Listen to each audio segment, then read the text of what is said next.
Hello students, आज हम लोग जो है अपना नेक्स्ट लेक्चर बात कर रहे होंगे और इस लेक्चर में जो बेसिकली बात करेंगे उस लेक्चर में हम लोग मिक्सचर बेस्ड प्रॉब्लम के बारे में बात करेंगे। ठीक है, मतलब मिक्सचर बेस्ड प्रॉब्लम में किस तरह के क्वेश्चन आते हैं वो बात करेंगे। ठीक है, देखिए इस तरह का प्रॉब्लम में कभी भी थियोरेटिकल बात नहीं किया जा सकता है, तो इसमें क्या है हम लोग क्वेश्चन लेके समझते हैं कि कैसा क्वेश्चन बनाया जा सकता है इससे। ठीक है, तो ये चीज को हम लोग आज सीखेंगे और मिक्सचर बेस्ड प्रॉब्लम और सीक्वेंशियल रिएक्शन बेस्ड प्रॉब्लम ये दोनों इंपॉर्टेंट चीज है और इसी का यूज आगे दिखेगा आपको। सीक्वेंशियल रिएक्शन बेस्ड प्रॉब्लम जो है आगे के टाइप में इसका यूज करेंगे, तो ये लेक्चर को ध्यान से समझिएगा और कोई भी चीज अगर डाउट रह जाती है तो फिर कमेंट कीजिए, आप कमेंट करके कोई भी चीज पूछ लीजिए। ठीक है, वहां से हम आपको सॉल्व करेंगे।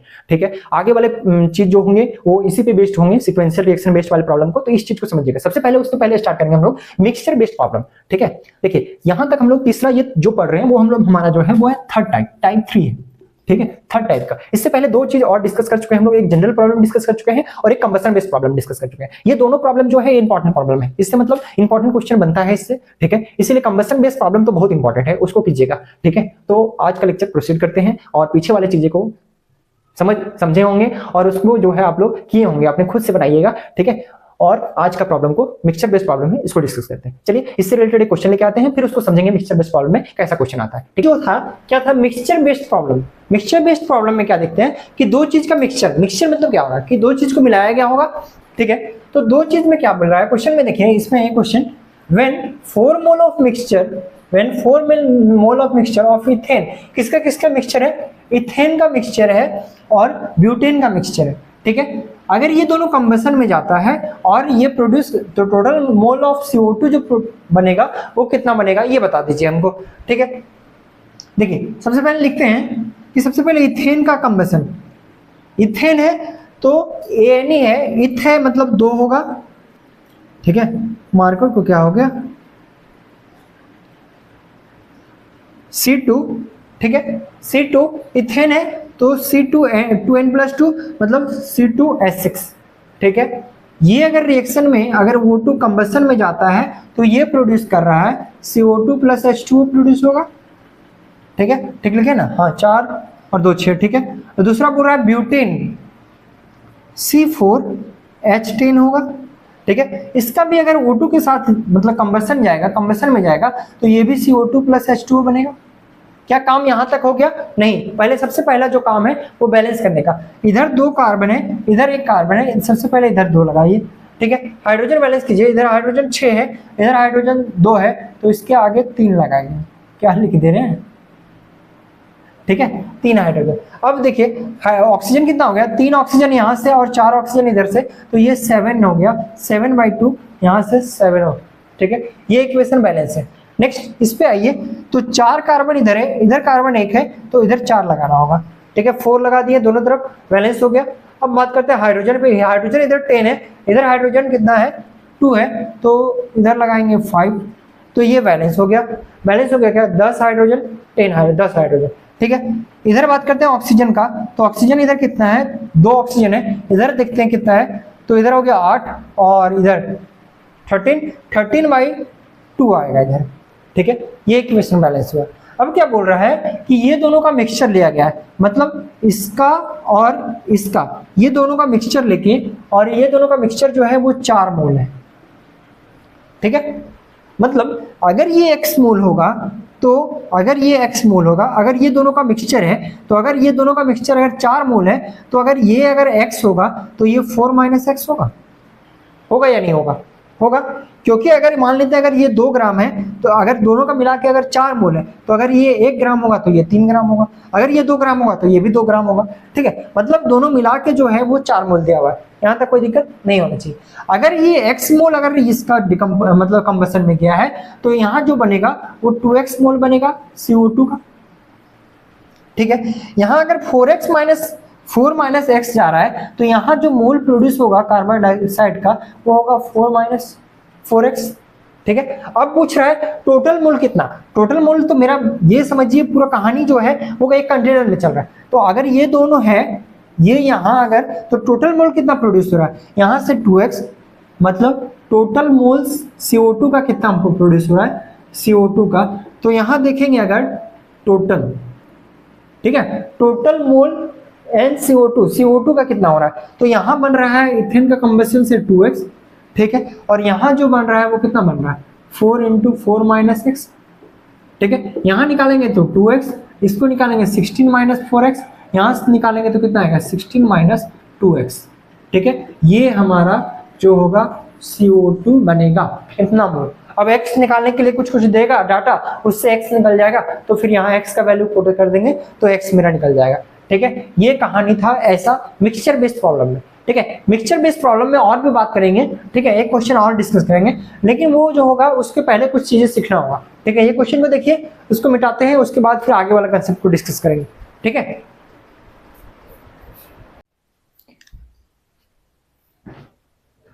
चलिए नेक्स्ट हम लोग जो स्टार्ट करते हैं वो क्या था, एक बोले थे मिक्सचर बेस्ड प्रॉब्लम में ही एक छोटा सा टॉपिक को समझना है, वो है क्या, heating effect of carbonate and bicarbonate, ठीक है। इससे समझ लेंगे, उसके बाद फिर आगे क्वेश्चन बनाएंगे तो आसान होगा, क्योंकि कभी कभी क्या करता है ना, कार्बोनेट और बाइकार्बोनेट को डिकम्पोज कराया जाता है, तो उसमें इसका यूज एप्लीकेशन आता है। मतलब ये अगर पता रहेगा तो फिर चीजें आसान होती है, वरना गड़बड़ हो जाती है चीजें, ठीक है। तो इसी को कंटिन्यू करते हैं। देखिए हीटिंग इफेक्ट ऑफ कार्बोनेट और बाइकार्बोनेट, इसमें हम लोग बेसिकली जो बात करेंगे वो दो तरीके से बात करेंगे। एक बात करेंगे अल्कली के लिए, अल्कली वाले के लिए, और दूसरा जो बात करेंगे वो अल्कलाइन के लिए बात करेंगे, ठीक है। अल्कलाइन, देखिए अल्कली जो है वो ग्रुप 1 का कार्बोनेट, ग्रुप 1 का कार्बोनेट, और अल्कलाइन जो है ग्रुप 2 का बाइकार्बोनेट, ग्रुप 2, ठीक है। मतलब अल्कली मेटल का कार्बोनेट या फिर अल्कलाइन मेटल का कार्बोनेट, ठीक है। इसमें हम लोग अल्कली और अल्कलाइन में दो तरीके से बात करेंगे। अल्कली मेटल का कार्बोनेट के भी बारे में बात करेंगे और बाइकार्बोनेट के बारे में बात करेंगे, ठीक है। देखिए जरा इसको, अब अगर इसमें अल्कली का अगर बात करें तो अल्कली कार्बोनेट के बारे में बात करें, ठीक है। ये कार्बोनेट हो गया, ये हो गया इसका बाइकार्बोनेट,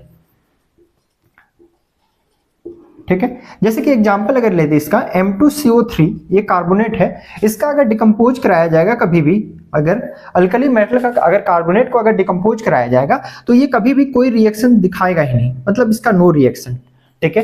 कभी भी अगर क्वेश्चन दिया गया है उसको, उसमें अगर कार्बोनेट लिया गया है, अगर उसको डिकम्पोज कराया गया है तो वो कोई तरह का रिएक्शन, मतलब वो डिकम्पोज होगा नहीं, ठीक है। ये हिट वाला, ये डेल्टा जो दिखाते हैं वो हिटिंग के लिए दिखाते हैं, ठीक है। अब बात आता है कि बाइकार्बोनेट वाले में क्या होगा, तो जैसे MHCO3, ठीक है। यहाँ जो M ले रहे हैं वो M क्या है, तो ये M जो है मेटल है कोई भी, मतलब ग्रुप 1 का एलिमेंट है कोई भी, ठीक है।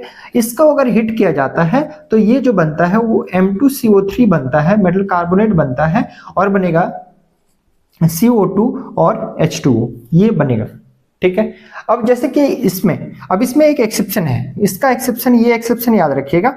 इसका एक्सेप्शन क्या है कि अगर कोई भी लिथियम का अगर कार्बोनेट है Li2CO3, अगर ये कार्बोनेट है, तो अगर इसको अगर डिकम्पोज कराया जाता है, मतलब हिट कराया जाता है, तो ये हमेशा जो बना के देता है वो LiO, मतलब लिथियम का ऑक्साइड बनाएगा, और ये CO2 बना के देगा। ये एक्सेप्शन है, ये ध्यान रखिएगा, ये ध्यान रखिएगा, ये चीज इंपॉर्टेंट है। कभी कभी हाँ ये पता होता है कि कार्बोनेट जो है उसको डिकम्पोज कराने पे कोई तरह का रिएक्शन शो नहीं करेगा, लेकिन कभी कभी एक्सेप्शन वाला केस दे देता है कि लिथियम का कार्बोनेट जो होता है वो अगर डिकम्पोज कराया जाए तो lithium oxide plus carbon dioxide ये जो है वो रिलीज होगा, ठीक है। ये यहाँ से ये ग्रुप 1 मतलब अल्कली वाले एग्जाम्पल, अल्कली वाले मेटल का ये कहानी है। एग्जाम्पल अगर लिखना चाहेंगे तो अगर इसमें अगर लिखना चाहेंगे तो लिख लीजिए।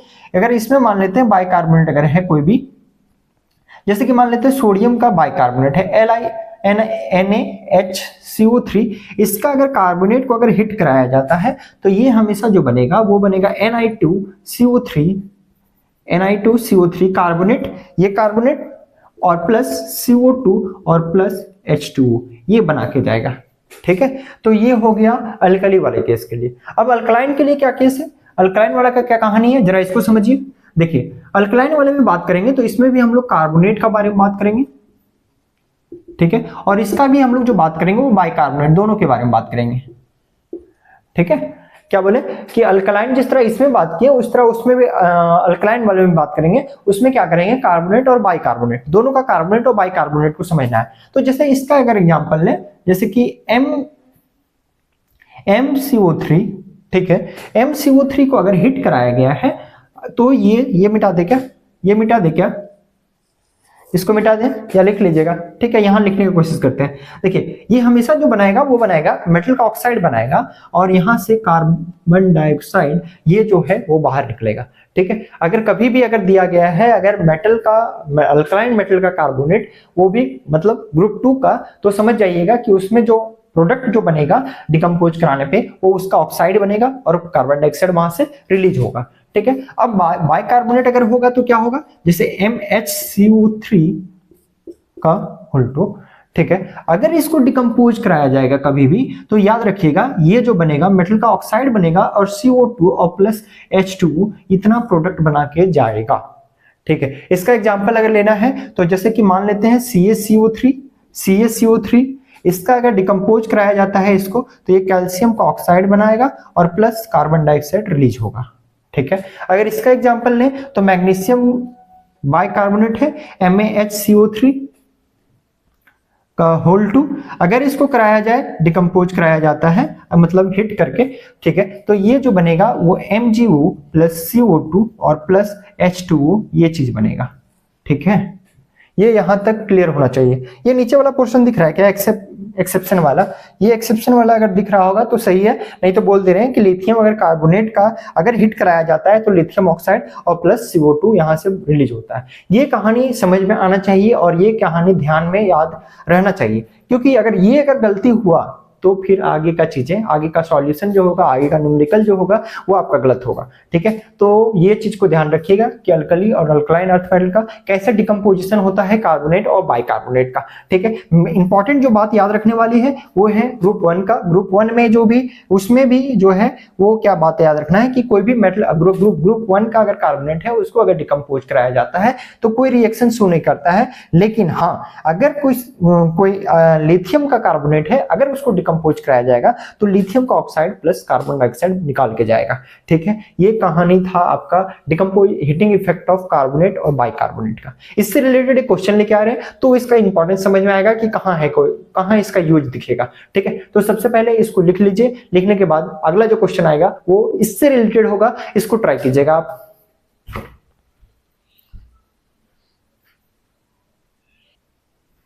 चलिए ये क्वेश्चन आपके सामने है, इसमें क्या गिवन है कि मिक्सचर ऑफ 20 ग्राम, मतलब ये जो क्वेश्चन है वो अभी जो पढ़े हम लोग heating effect of carbonate and bicarbonate उसी का एप्लीकेशन है, उसको अगर वो ध्यान में होगा तो ये क्वेश्चन बनेगा, ठीक है। और देखिएगा कैसे क्वेश्चन को घुमाता है ये यहाँ पता चलेगा, ठीक है। क्वेश्चन क्या है पहले ये चीज को समझिए। A mixture of 20 gram of NaHCO3 and Na2CO3 on heating give 0.1 mole of CO2। बोल रहा है कि अगर एक कोई मिक्सचर है जिसका कि मिक्सचर है, ठीक है, उसको किसका मिक्सचर है तो सोडियम बाइकार्बोनेट और सोडियम कार्बोनेट ये दोनों का मिक्सचर है, इसको अगर हिट किया गया है तो ये देखा गया है कि 0.1 मोल जो है वो CO2 रिलीज हो रहा है टोटल, ठीक है। तो बोला गया है कि कैलकुलेट करना है मास परसेंटेज NaHCO3 को इन ओरिजिनल सैंपल में NaHCO3 का मास परसेंटेज क्या है ये आपको कैलकुलेट करना है। चलिए बनेगा क्या क्वेश्चन कुछ नहीं है, जो आपका जो पहले वाला जो चीज को सीखते आ रहे हैं वही चीज का यूज करना है, लेकिन हीटिंग इफेक्ट ऑफ जो अभी हम लोग टॉपिक पढ़े थे उसका यूज दिखेगा यहाँ आपको। अगर पहले से खुद से ट्राई कीजिए, उसके बाद हम ट्राई करेंगे। देखिए पहले खुद से बनना चाहिए, पहले अगर गलत या सही वो चीज को अगर गलत करेंगे तो वो चीज ज्यादा देर तक याद रहेगा, अगर सही चीज को देख के आएंगे तो, ठीक है। तो इसीलिए पहले गलत करें तो चलेगा लेकिन डायरेक्ट सॉल्यूशन नहीं देखिए, पहले खुद से ट्राई कीजिए, ठीक है। चलिए पहले खुद से ट्राई कीजिए, ठीक है। कभी भी कोशिश कीजिएगा ना वीडियो रोक के और पहले खुद से ट्राई किया करने का, अगर बन जाता है तो ठीक है, नहीं बनता है तो कोई बात नहीं, हम तो सॉल्यूशन बताएंगे ही, ठीक है। देखिए क्या दिया हुआ है, सबसे पहले बोला गया है कि मिक्सचर है किसका, तो एक मिक्सचर है NaHCO3 का, ठीक है, ये बोला है क्वेश्चन में। किसका मिक्सचर है तो NaHCO3 का मिक्सचर है और Na2CO3 का मिक्सचर है, ठीक है, Na2CO3 का कार्बोनेट का, ठीक है। अब दोनों को बोला गया है कि इसको हिट किया गया है, तो जरा देखते हैं ये दोनों को अगर हिट करते हैं अगर इसको, तो यहां से देखेंगे अगर ये हिट होगा तो यहां से हमको पता है कि ये क्या बनेगा प्रोडक्ट, पहले खुद से लिखिए तो ये क्या बनेगा, सोडियम का carbonate plus CO2 plus H2O ये बना के जाएगा, ठीक है। नेक्स्ट जो है इसका कार्बोनेट, ये इंपॉर्टेंट क्यों है, अगर इसको अगर हम लोग करने चले तो अगर इस तरह अगर लिख दीजिएगा कि सोडियम का ये ऑक्साइड बन जाएगा Na2O प्लस H2O नहीं बनेगा, ये CO2। क्या ये रिएक्शन सही है हमारा? सेकेंड वाला जो रिएक्शन लिखे हैं, क्या हमारा डिकम्पोजिशन सोडियम कार्बोनेट का ये सही है? यस या नो? नो, ठीक है। क्यों नहीं है? क्योंकि हम बताए थे कि पिछले वाले जो रिएक्शन, जो पिछले वाले जो चीज बता रहे थे उसमें बताए थे कि कभी भी जो होता है वो ये कार्बोनेट मतलब अल्कली वाला जो है उसका कार्बोनेट को कभी भी डिकम्पोज करके ये प्रोडक्ट दे ही नहीं सकता। प्रोडक्ट देगा मतलब रिएक्शन शो नहीं करता है, केवल और केवल लिथियम का जो है वो कार्बोनेट वो केवल शो करता है, तो इसीलिए ये रिएक्शन नहीं होगा। मतलब यहां से कार्बन डाइऑक्साइड रिलीज नहीं होगा। तो रिलीज कहां से होगा कार्बन डाइऑक्साइड? तो केवल और केवल जो कार्बन डाइऑक्साइड रिलीज होगा वो होगा सोडियम का बाइकार्बोनेट से। ठीक है, अब बताओ, बात करते हैं। बोला गया है क्वेश्चन में कि ये दोनों का जो मिक्सचर है वो कितना है, तो ये दोनों का मिक्सचर जो दिया गया है वो गिवन है, वो 20 ग्राम गिवन है। कैसे निकालेंगे जरा पता कीजिए। तो देखिए मेरे पास जो डाटा है उसके अकॉर्डिंग चलिए, मेरे पास जो डाटा है वो 0.1 मोल है। क्या इसका? किसका है? 0.1 मोल कार्बन डाइऑक्साइड बना है। तो मतलब कहीं ना कहीं मेरा जो कहानी है इससे कुछ काम नहीं बनेगा, क्योंकि ये रिएक्शन इसमें कुछ हुआ नहीं है। तो मेरा जो काम बनेगा वो इससे बनेगा। तो जरा इसको लेके बनाइएगा, ट्राई कीजिएगा। अब यहां से ट्राई कीजिएगा, ठीक है। देखिए अगर ट्राई कर रहे हैं तो बहुत अच्छा, वीडियो रोक लीजिए। अगर नहीं है तो कोई दिक्कत नहीं है, देखिए बनाइए इसको। देखिए हमको ये पता है कि ये 20 ग्राम है। मास परसेंटेज क्या होगा इसका? मास परसेंटेज जो होगा वो क्या होगा कि ओरिजिनल इसमें कितना सैंपल होगा, मान लेते हैं कि इसका x मास रहा होगा, x ग्राम रहा होगा, और इसको जितना टोटल है उस टोटल में से मतलब 20 ग्राम में से टोटल जो है मान लेते हैं x ग्राम जो रहा होगा वो सोडियम बाइकार्बोनेट रहा होगा। अगर इसको 100 से मल्टीप्लाई कर देंगे तो यही तो है मास परसेंटेज किसका? सोडियम बाइकार्बोनेट का ओरिजिनल सैंपल में। ठीक है, तो कहीं ना कहीं हमको ये पता करना है कि x जो है वो कितना है। मतलब ये जो हम लोग कंसीडर कर रहे हैं कि ओरिजिनल सैंपल में मान लेते हैं कि ये x ग्राम है। ठीक है, मान लेते हैं क्वेश्चन में मेरे अकॉर्डिंग हम मान लिए हैं कि ये x ग्राम है। अगर x ग्राम है तो हमको यहां से x अगर निकाल ले आएंगे तो x निकाल ले आएंगे तो x/20 कर देंगे, इंटू 100 कर देंगे, वहां से मास परसेंटेज पता चल जाएगा। तो मेरा मेन जो फोकस है वो इस x ग्राम निकालने पे, मतलब हम ये x का लिए हैं, x जो है मान लेते हैं कि x ग्राम रहा होगा ये ओरिजिनल सैंपल में। अगर ये x रहा होगा तो अगर दोनों का मिक्सचर को मिला के अगर 20 ग्राम है, 20 ग्राम है, तो अगर x ग्राम है तो ये 20 - x रहा होगा, इतना ग्राम। कोई दिक्कत यहां तक? अरे अगर मान लेते हैं ये अगर 5 ग्राम रहा होगा तो ये क्या होगा? 20 - 5 मतलब 15 ग्राम रहा होगा। ठीक है, अगर ये x ग्राम है तो ये 20 - x रहा होगा। यहां तक कोई दिक्कत? क्या इक्वेशन बैलेंस है? इक्वेशन बैलेंस है तभी आगे का चीज करेंगे। मतलब ये कहानी मेरा काम का चीज नहीं है, इसको हटा देंगे। ठीक है, हमको इस पे ज्यादा फोकस नहीं करेंगे। क्या इक्वेशन बैलेंस है? तो सोडियम इस साइड 1 है, इधर सोडियम 2 है, तो इसके लिए पहले 2 लगाना होगा इस साइड। तो सोडियम बैलेंस हो गया। सोडियम बैलेंस है, कार्बन बैलेंस है। क्या? 2 कार्बन इधर है, इधर कितना कार्बन है? 2 कार्बन है, बराबर है। ठीक है, इधर ऑक्सीजन कितना है? तो ऑक्सीजन इधर जो है वो 6 है। इधर ऑक्सीजन कितना है? 3 + 2 5 और +6 कितना हो गया? 6 मतलब ये जो है ये बैलेंस है। अब वही कहानी को आगे लेके जाते हैं और बनाते हैं। देखिए हमको ये पता है कि हम फोकस करेंगे ये कार्बन डाइऑक्साइड पे। ठीक है, मतलब 2 मोल जो है NaSCO3 का, 2 मोल NaCO3 का जो है 1 मोल बना रहा है ये 1 मोल क्या बनाएगा? 1 मोल CO2 बना रहा है। यहां तक कोई दिक्कत? हम CO2 के साथ क्यों रिलेट कर रहे हैं? देखिए हम स्टार्टिंग से बताते आए हैं कि कभी भी अगर कोई चीज को अगर करना है इस तरह का इक्वेशन को, तो जिसका जिसका डाटा पता है या जिसका जिसका बात किया गया है हम लोग उसको बात करते हैं। ठीक है, तो मेरे पास डाटा CO2 और इसका पता है, इस पे काम करना है, इसलिए बाकी ये 2 चीज को हम नहीं कंसिडर कर रहे हैं। कोई दिक्कत? ठीक है, तो हमको ये पता है कि 2 मोल जो है वो NaCO3 का 1 मोल CO2 बना के जा रहा है। ठीक है, तो अब बात आता है कि 1 मोल जो है NaCO3 का वो कितना बनाएगा? NaOH CO3 जो है 2 मोल जो है 1 मोल CO2 का फॉर्मेशन कर रहा है, तो 1 मोल कितना? तो हाफ मोल CO2 बनाएगा। यहां तक कोई दिक्कत? ठीक है, अब ये x है अगर, तो हम पहले पता करते हैं ये एक्चुअली x ग्राम अगर है तो ये कितना ग्राम, कितना मोल है। तो अगर ये गिवन मास मेरा अगर x ग्राम है तो मोलिकुलर मास से अगर डिवाइड कर देंगे तो क्या आ जाएगा? नंबर ऑफ मोल्स आ जाएगा। कितना है ये? तो अगर इसका निकालिएगा तो सोडियम का 23, हाइड्रोजन का 124, ठीक है, और कार्बन का 12 और ऑक्सीजन का 48। यहां से आएगा 10 14 और यहां से आएगा 6 7 और 8 84 आएगा। मतलब ये जो है x/84 मोल है, x/84 मोल है।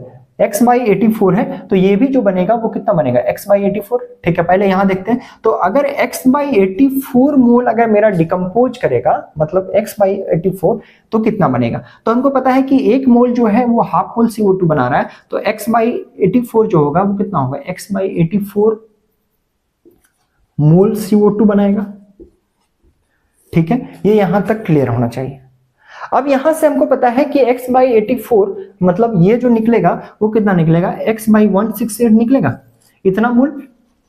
लेकिन क्वेश्चन के अकॉर्डिंग बोल रहा है, इसको मिटाते हैं, नहीं तो ऊपर काम करते हैं। ठीक है, यहाँ के बाद जो है वो ऊपर है कहानी, सबसे ऊपर। ठीक है, अब यहाँ देखिए मेरे अकॉर्डिंग जो निकल के आया है वो आया है 168, x बाई 168। ठीक है, लेकिन क्वेश्चन के अकॉर्डिंग बोल रहा है ये जो बना है टोटल मोल वो बना है 0.1 मोल। 0.1 मोल को हम लिख सकते हैं 1/10। ठीक है, काटिए तो इसको जरा, तो ये अगर आएगा तो इसको कितना लिखेंगे? तो 16.8 लिख दें या डायरेक्ट? देखिए ऐसे होगा 168/10 करेंगे तो यहां से आएगा 16.8। मेरा जो काम था वो पूरा हो चुका है शायद। देखिए x हमको निकालना था क्योंकि हमको मास परसेंटेज निकालना है, तो x इक्वल टू मेरा निकल गया कि 16.8 ग्राम जो है मेरा ओरिजिनल सैंपल में NaSCO3 रहा होगा। अब हमको चाहिए मास परसेंटेज किसका?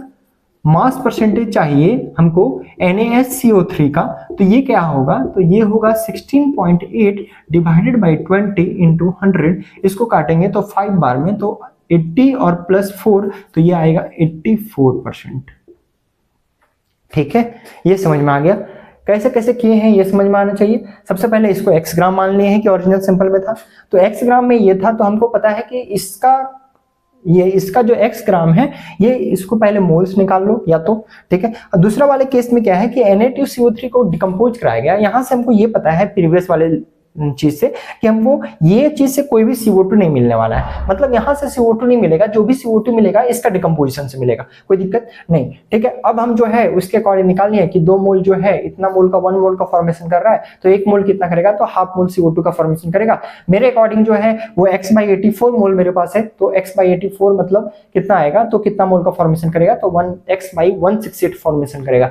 तो x बाई 168 जो होगा वो कितना, क्वेश्चन मेरे अकॉर्डिंग इतना आया है लेकिन कैलकुलेट करके, लेकिन क्वेश्चन के अकॉर्डिंग बोल रहा है कि 1/10 है, मतलब 0.1 मोल है। तो दोनों को इक्वेट कर दिए। यहां से हम लोग x का वैल्यू पता कर लिए, क्योंकि मेरा मकसद ही था x का वैल्यू पता करना। x का मतलब प्योर सैंपल में कितना, ओरिजिनल सैंपल में कितना था वो निकाल लिए, तो x 0.8/20 कर देंगे, इंटू 100 कर देंगे, ये निकल जाएगा 84%। दूसरा क्वेश्चन बनाइएगा, इसी बनाइएगा। ठीक है, आप हमको ये बता दीजिए, अगर ये समझ में आ गया चीजें तो हमको बता दीजिए कि मास परसेंटेज क्वेश्चन आपका है, यहीं लिख लीजिए। मिटाते हैं इसको, मिटाएंगे। ठीक है, इसको मिटाते हैं, नीचे वाला चीज को मिटा देते हैं क्योंकि नीचे वाला काम का चीज नहीं था। ठीक है, देखिए हमको बता दीजिए मास परसेंटेज ऑफ NaSCO3 का क्या रहा होगा, और ये बता दीजिए। बता देंगे, सिंपल है। अरे सब कुछ तो कर चुके हैं, अब आगे बताइए तो जरा कैसे बनेगा। देखिए कुछ नहीं है भाई, इसमें क्या है कि 16.8 मेरा जो है वो सोडियम कार्बोनेट है। अगर 16.8 है, मेरे पास टोटल मिक्सचर जो था वो 20 ग्राम था, तो हमको ये पता है कि ये जो रहा होगा वो कितना रहा होगा? 20 माइनस 16.8 रहा होगा, बाई कितना रहा होगा? बाई ओरिजिनल सैंपल कितना था? 20 का, इंटू 100 कर देंगे, यही तो होगा। तो अगर 16.8 करेंगे तो ये कितना आएगा? 16.8 करेंगे तो 3.2 आएगा क्या? हाँ 3.2 मतलब 17 और 3, हाँ ठीक है। बाई 20 इंटू 100 करेंगे तो यहां से काटेंगे तो कितना आएगा? 5, ये आएगा तुम्हारा 16%। तो देखिए 100% था मास परसेंटेज, दोनों को मिला के, दोनों में से इसमें से 16% ये था, 84% वही था। अब दोनों का कहानी मिला के सॉल्व कर दिया। यहाँ से एक क्वेश्चन लिखा हुआ था, लेकिन यहाँ अगर एक क्वेश्चन और लिखना चाहेंगे तो ये भी कर सकते हैं। NaSCO3 नहीं बल्कि Na2CO3 का था ये, ठीक है, वो निकला था NaCO3। यहां तक आपका ये क्वेश्चन सॉल्व हो गया। ठीक है, अब यहां से देखिए आगे जो क्वेश्चन आएंगे इसी से रिलेटेड आएंगे। ठीक है, तो इससे रिलेटेड कार्बोनेट और बाइकार्बोनेट का क्या डिकम्पोजिशन है, क्या नेचर है, कैसे डिकम्पोज करता है, क्या प्रोडक्ट बनाता है, कौन सा डिकम्पोज होता है, कौन सा नहीं करता है, ये चीज को आपको ध्यान रहना चाहिए, तभी क्वेश्चन बनेगा, नहीं तो नहीं बनेगा। ठीक है, तो यहां से नेक्स्ट जो हमारा है वो sequential reaction based type question है, वो प्रॉब्लम है, वो क्वेश्चन को डिस्कस करते हैं। ठीक है, ये हमारा मिक्सचर बेस्ड प्रॉब्लम यहां कंप्लीट होता है।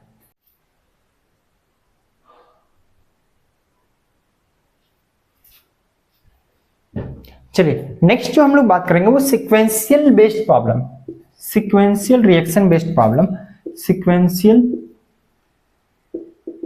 Reaction based problem.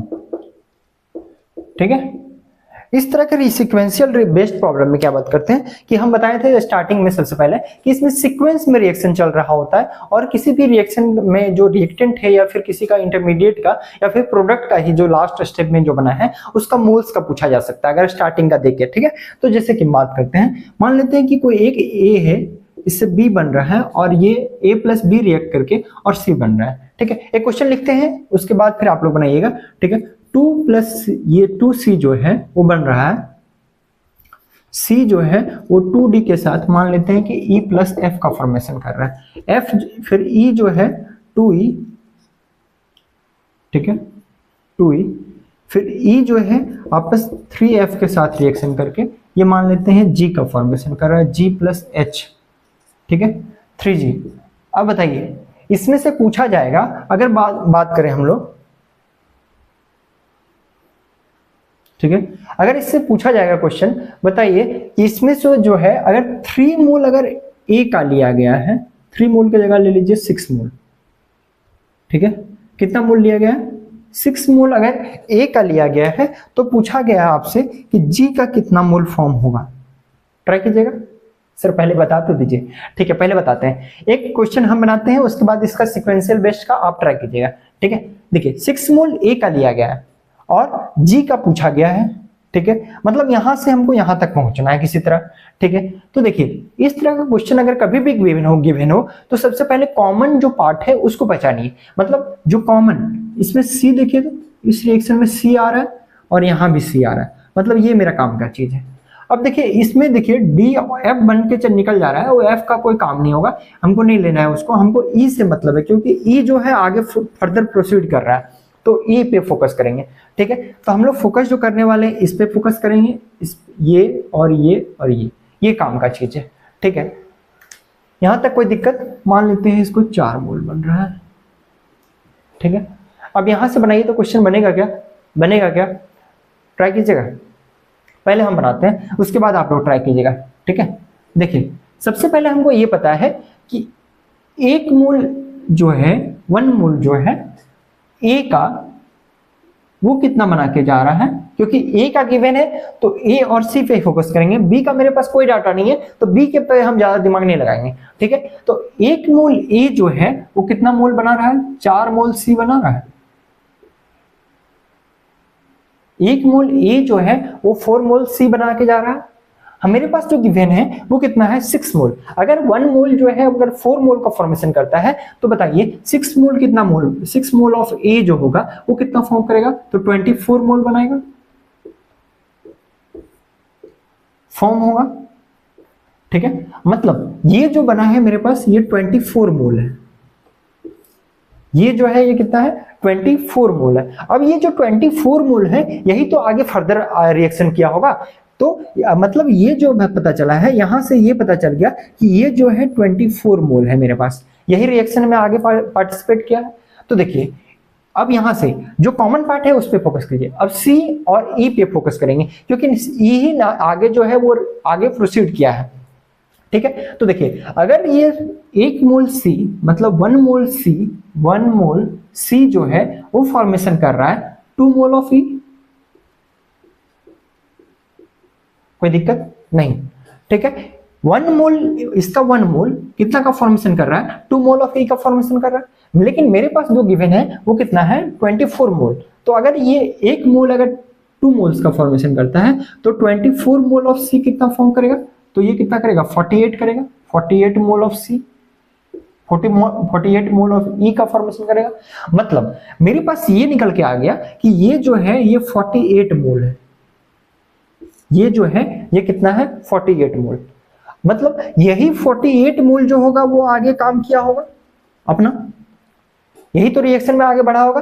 तो अगर ये 48 मोल है तो हमको पता है कि 1 मोल ई जो है वो रिएक्शन करके ये जो फॉर्म कर रहा है, मान लेते हैं अगर इसको 4 मोल, ठीक है, तो देखिए 4 मोल ई जो है, अगर ये 4 मोल ई जो है वो कितना 3 मोल जी बना रहा है, ऐसे कीजिए 4 मोल ई जो है वो कितना बना के जा रहा है, तो 3 मोल जी बना के जा रहा है, ठीक है।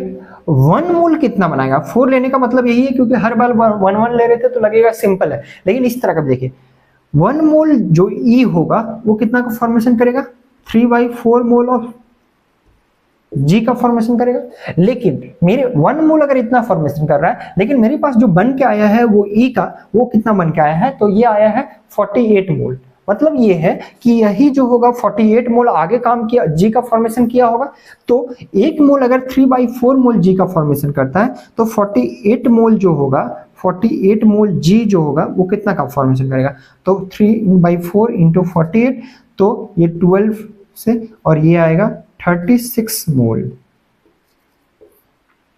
ये जो बनेगा वो कितना बनेगा, 36 मोल। ठीक है, कोई दिक्कत, कोई दिक्कत परेशानी? देखिए कभी भी इस तरह का क्वेश्चन अगर सीक्वेंशियल बेस्ड प्रॉब्लम देता है ना, तो कभी भी क्या कीजिए, एक का उठाइए, किसी जो कॉमन पार्ट है उसको उठाइए और पूरा जहां तक लेके गया है वहां तक लेके जाइए, एक एक का निकालते जाइए मोल, और लास्ट में जो होगा उसको निकाल के जाइएगा। ठीक है, 2 क्वेश्चन लिख रहे हैं और 2 क्वेश्चन को आप लोग ट्राई कीजिएगा। ठीक है, चलिए सीक्वेंशियल रिएक्शन में हमारा 2 क्वेश्चन लिखा हुआ है, ये 2 क्वेश्चन है, ये 2 क्वेश्चन को कीजिए। तो सबसे पहले अगर ये 2 क्वेश्चन हो जाता है, समझिएगा ये रिएक्शन, आप ये सीक्वेंशियल रिएक्शन का टाइप का जो क्वेश्चन है वो आपका क्लियर हो रहा है। देखिए सबसे पहले क्या गिवन है कि P4S जो है, P4 सॉलिड, वो जो है वो 5O2 के साथ रिएक्शन करता है तो P4O10 बनाता है, और P4O10 जो है वो वाटर के साथ रिएक्शन करके H3PO4 बनाता है। ठीक है, तो बोल रहा है कि स्टार्टिंग में 7 मोल ऑफ P4, मतलब बोल रहा है कि स्टार्टिंग में अगर इसको 7 मोल लिया गया है तो बताना है, and access of O2 and H2O। ठीक है, तो कैलकुलेट करना है कि H3PO4 कितना बनेगा। बनाइएगा, ट्राई कीजिए। तो इसको बनाने के बाद फिर वो क्वेश्चन जाएंगे। ठीक है, वो क्वेश्चन भी कुछ सीक्वेंशियल रिएक्शन है, उसका लिखना है। ठीक है, बताना है। देखिए P4 जो है वो ऑक्सीजन के साथ रिएक्शन करके P4O10 बना रहा है, P4O10 जो है वाटर के साथ रिएक्शन करके H3PO4 बना रहा है। देखिए कभी भी ऐसा क्वेश्चन गिवन है तो सबसे पहले क्या बोले थे कि सबसे पहले बोले थे कॉमन पार्ट को पहचानिए। तो कॉमन पार्ट क्या है इसमें, कॉमन पार्ट जो P4O10 दिख रहा है और P4O10 दिख रहा है, मतलब यही कॉमन पार्ट है जो कि यहाँ बनने के बाद फिर से रिएक्शन में जा रहा है। तो ये अब देखिए, अगर ये 7 मोल है तो हमको पता है P4O10 बैलेंस है क्या इक्वेशन, P4O10 हाँ बैलेंस इक्वेशन। ठीक है, बैलेंस इक्वेशन तो मतलब ये है कि 1 मोल जो है P4 का वो बना के जा रहा है P4O10, वो कितना मोल बना रहा है, तो 1 मोल ही बना रहा है इसका P4O10 का। कोई दिक्कत यहां तक नहीं। अब अगर ये 7 मोल बोल रहा है कि अगर ये 7 मोल है, ठीक है, अगर ये 7 मोल गिवन है मेरे पास, इनिशियल में अगर 7 मोल लिया है P4 का, तो ये 7 मोल अगर 1 मोल P4O10 बनाता है, 7 मोल कितना बनाएगा, तो 7 मोल कितना बनाएगा, तो ये तो 7 मोल ही तो बनाएगा P4O10। ठीक है, P4O10 मतलब ये है कि ये जो बना है ये मेरा 7 मोल है।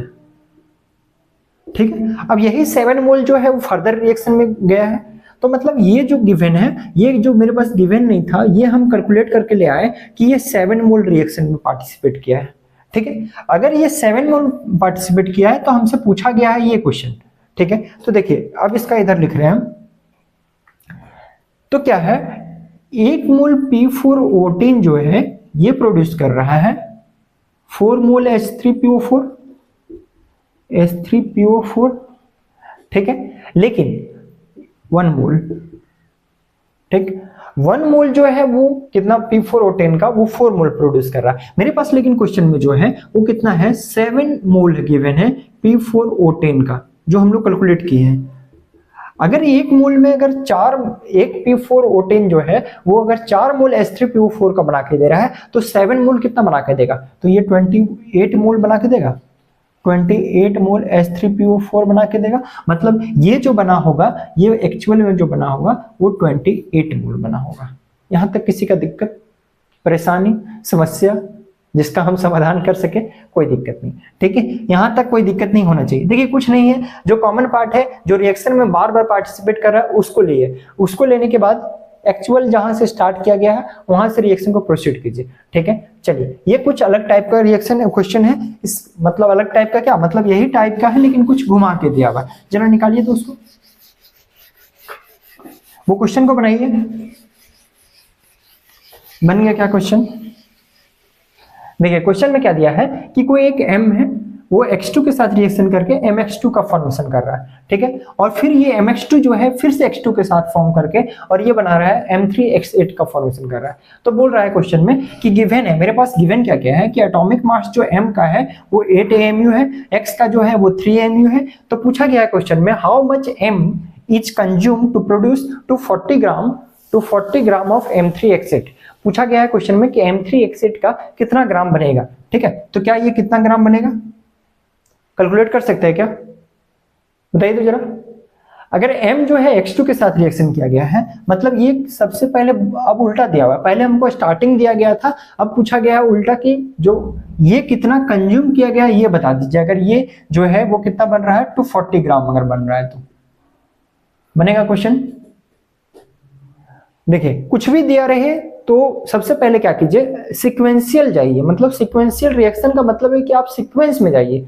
ठीक है, सीक्वेंस में जाइएगा तो जाइए। देखिए सबसे पहले क्या है, M जो है X2 के साथ रिएक्शन करके MX2 का फॉर्मेशन कर रहा है, फिर MX2 जो है वो फिर से X2 के साथ रिएक्शन करके और ये जो बन रहा है वो कितना M3X8 का फॉर्मेशन कर रहा है, और बैलेंस करने के लिए इधर 3 लगाए हुए हैं।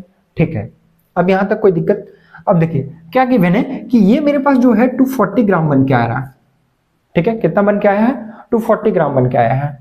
ठीक, अब जरा समझिए, हमको पूछा गया है ये कितना मोल कंज्यूम हुआ, मतलब ये स्टार्टिंग कितना मोल था ये। ठीक है, तो देखिए अगर ये हमारा गिवन है कि इतना ग्राम बन के आया है तो हम इसको कैलकुलेट कर सकते हैं क्या, कितना मोल बना है ये। तो हमको पता है कि मोल निकालने के लिए मेरे पास मोल इसका M3X8 का जो निकलेगा वो तभी निकलेगा जब मॉलिक्यूलर मास पता होगा, क्योंकि हम given mass by molecular mass करने वाले हैं। ठीक है, मॉलिक्यूलर मास। अब देखिए मॉलिक्यूलर मास निकालने के लिए हमको इंडिविजुअल का गिवन है एटॉमिक मास। अगर देखिए 240 डिवाइडेड बाई इसका M का, देखिए तो M का करेंगे, अगर M का करेंगे एटॉमिक मास कितना है 8 है, तो 8 3 जा 24। ठीक है, 24 और X कितना है 3 है, तो 3 इंटू 8 करेंगे तो ये 24, ये भी 24 आएगा। तो 24 मतलब 24 और ये कितना आएगा 48, ऐसा होगा। ठीक है, अब काटिए तो इसको, तो 24 10 जा और 24 2 जा, अब इसको काटेंगे तो 5 मोल। मतलब ये जो बना है वो एक्चुअल में मेरे पास 240 ग्राम बना है, और अगर मोल में अगर बात करेंगे तो ये मेरे पास 5 मोल बना है। यहां तक कोई दिक्कत नहीं होना चाहिए। देखिए अगर हमको पता है कि 1 मोल, अगर 1 मोल नहीं 3 मोल जो है हमको ये निकालना है, तो सबसे पहले ये निकालते हैं। अगर ये निकल जाएगा तो फिर ये निकल जाएगा। अब उल्टा जाना है रिएक्शन, पहले हम लोग ऊपर से नीचे आ रहे थे, अब उल्टा जाएंगे, नीचे से ऊपर जाएंगे। तो देखिए हमको ये पता है कि 5 मोल बना है, तो हमको ये एक्चुअल में पता है कि 3 मोल MX2 जो है, 3 मोल M2X2 जो है वो कितना बना के जा रहा है, तो M3 1 मोल जो है वो 1 मोल जो है वो M3X8 का बन रहा है। कोई दिक्कत? कोई दिक्कत यहां तक नहीं? ठीक है, अब देखिए हमको पता है ये, इसीलिए हम उल्टा चलेंगे। तो हमको पता है कि 1 मोल M3X8 जो होगा वो फॉर्म कर रहा होगा, वो 3 मोल से बन रहा होगा। 3 मोल M2X2 का रिएक्शन करने से हो रहा है। लेकिन मेरे पास एक्चुअल में जो बना है वो बना है 5 मोल, 5 मोल X8। अगर 1 मोल M3X8 का जो है वो बन रहा है 3 मोल, इसका 3 मोल M2X2 का रिएक्शन करने से, तो 5 मोल जो होगा M3X8 कितना रिएक्शन किया होगा तो बना होगा, तो ये कितना से बना होगा। अगर 1 मोल 3 मोल से बन रहा है, ठीक है, तो 5 मोल कितना बन रहा होगा, तो ये 15 मोल से बन रहा होगा। 5 मोल M2X2 से रिएक्शन करके बन रहा होगा। कोई दिक्कत? अरे यहां समझिए, अगर 1 मोल जो है 1 मोल इसका ये बन रहा है, या तो फिर जो हम लोग सीखते आए हैं उससे समझिए, 3 मोल M2X2 जो है 1 मोल M3X8 बना रहा है। या तो फिर ऐसा भी बोल सकते हैं कि 1 मोल जो है M3X8 का वो 3 मोल M2H2 से रिएक्शन करने के बाद बना होगा। तो हमको पता है, हमको मेरे पास जो इक्वेशन जो है वो क्या है, 5 मोल M3 एक्सिड जो बन के आया है, यहाँ 1 मोल अगर बना के जा रहा है, 1 मोल जो है M3 एक्सिड का वो 3 मोल के रिएक्शन करने से बन रहा है, तो 5 मोल कितने से बन रहा होगा, तो 15 मोल किया होगा तभी तो बन रहा होगा। ठीक है, तो ये 15 मोल से बन रहा होगा, ये कितना होगा 15 मोल, तो ये भी कितना होगा 15 मोल, तो ये भी कितना होगा 15 मोल। ठीक है, क्योंकि 1 मोल अगर जितना ये बना है उतना ही ये भी बना है, इतना रिएक्ट किया है, तो इसीलिए 15 मोल। यहां तक कोई दिक्कत, समस्या, परेशानी नहीं ना? ठीक है, समझ गए? ठीक है, नेक्स्ट स्टार्ट करेंगे हम लोग, अगला जो होगा नेक्स्ट टाइप। ठीक है, उसमें परसेंटेज यील्ड बेस्ड प्रॉब्लम।